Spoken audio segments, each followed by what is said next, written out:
So this concept of voice and our true voice or our authentic voice or whatever words we want to use without sounding ridiculous. Mhm.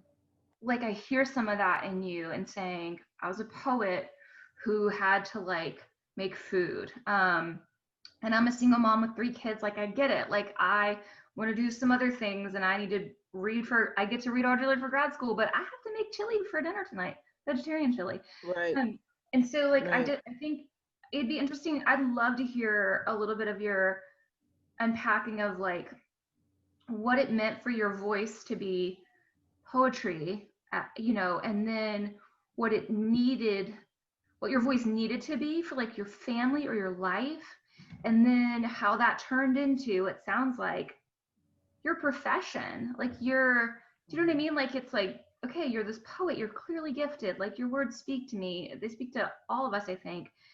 Um, but then you have to do this other thing, which is caretaking of our families. But then like somehow that did that change your voice? Is that part of your authentic voice? Like how do we go about like your journey, in finding, I don't know if it was a finding or if it was a compromise or maybe both, but I would love to hear some of Yeah, your words about that. sure.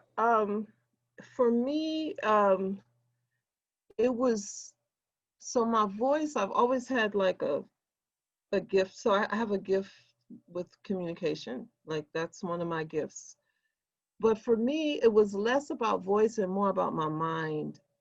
Like so maybe my mind, like re, like actually remembering, like reconnecting to my true self consciously. Um, oops, sorry, consciously was um, because I at some point in like doing life, I had lost me, right? Even though I had like these roles, I had lost sight of me. But then when I started to remember, like I had to remember, like, oh yeah, you're like really smart. Like I can remember being in school and not wanting to know if I wanted to be a doctor or an archaeologist. What was it, a doctor, an archaeologist, or a journalist? Like I was serious about that. And then I was a mechanical engineer major, right? I forgot all that, like at just going through life. And so I had to, and then when I started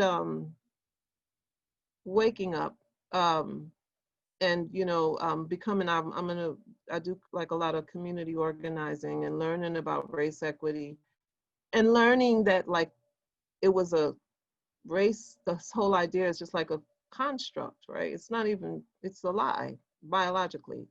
So then I was like, okay, wait a minute. So I'm trying to like remember my mind, but then I realized that like even this mind that I'm trying to remember has been programmed.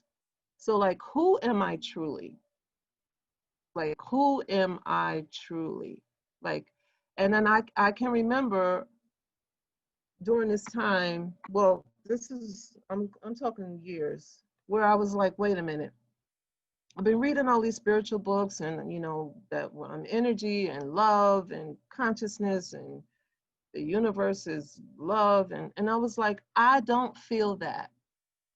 Like I don't feel like I'm powerful. I don't feel like this love. Like I didn't feel it.